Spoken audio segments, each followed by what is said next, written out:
right now. He seen the bird come in. I seen the bird come in.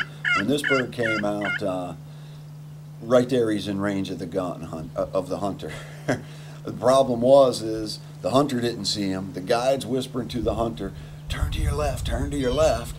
The hunter's doing his best to get around nice and quiet and easy and turn to the left. The problem is the bird was coming in from the right, so the hunter never got to see the bird. The bird got out of sight, walked away, got out of gun range. I'm tapping him on the shoulder going, "No, no, no, your other right, your other left," and the bird's coming in from the right. By the time he gets around, the bird's out of gun range, and that was pretty much that. The guide tried calling him, trying to lure him back in, and he just wasn't coming in. Now, for whatever reason, I should have been looking straight ahead where that bird was, but I happened to turn my head and look to my left, and here's this Tom standing there. Completely different bird, completely different side of us.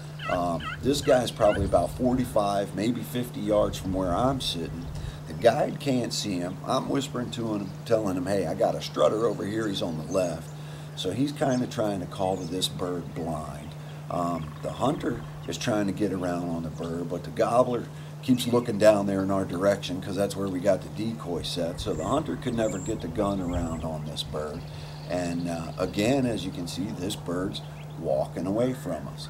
And I'm trying to tell him what the bird's doing. He's trying to call to him. The bird's strutting. He's interested, but he just wasn't coming in. We don't even know where this one came from. Neither one of these birds that came in on this setup made a peep when they came in. Just boom, they're there. And that kind of threw us off, I guess, a little bit because they just came out unexpected. We tried to figure out what the deal is. I probably got to do 30 hunts that I was carrying camera on this spring, and this being one of them. And on almost every hunt, this was what was happening to us. We are on the birds, we call the birds in, we get them to come in and get a look at them, but we just couldn't get them to close the distance. And later on after the season, we're trying to think, what the heck was the problem? Why couldn't we get these birds to come in? And one of the things that we found is probably the common denominator on almost every one of these hunts. At least this year it was the first time for me. I think these guys have used them before, but this was my first year. On almost every one of these hunts I went on, we got a full strut decoy sitting out here.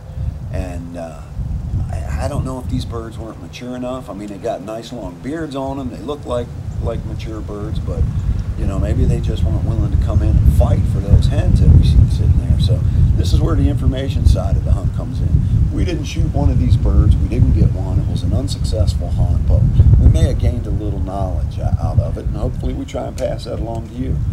Now, if you tune in to see our shows every week and think you're going to see something getting shot or knocked down, or we're taking a trophy buck or something, that's probably not going to be the right show for you, because that's just not hunting. And we try and show the good, the bad, and the indifferent.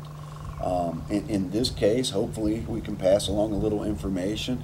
Like any information, you can take it, apply it to what you do, and use it or don't use it. But we just seem to not be able to get these birds to close the distance.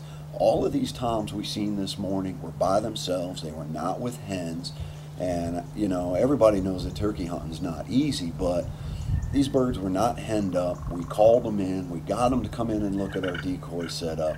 They just wouldn't finish coming in. We should have been able to get these birds into gun range, and it just wasn't happening. And the only thing we can figure is they just weren't coming in because of that full strut decoy sitting there. Now, I'm not saying I won't use them again. I'll probably use them again in 2008, but after this experience, I think I'll probably use them a little less.